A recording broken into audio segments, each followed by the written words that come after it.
Let me also indicate that for people who are in need of shelters, there are a number of shelters that have been set up and are available for people who are in need. I certainly want to thank Mattress Mac again. I've talked to him personally, and Gallery Furniture is open again. If people need shelter, they can go to Gallery Furniture, Mattress Mac, and he's taking people right now. Lakewood Church is also available if people need a shelter. The Northeast Multi-Service Center, and we'll make all of these addresses available to you. The Northeast Multi-Service Center, the Kingwood Community Center is available.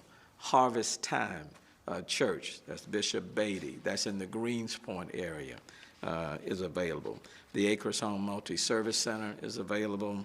And at all of these places, there's someone there that can assist and is available to assist people who are in need of a shelter location. So again, Gallery Furniture, Mattress Mag, the Northeast Multi-Service Center, the Kingwood Community Center, the Acres Home Multi-Service Center, Lakewood Church, and Harvest Time, which is also in the Greenspoint area.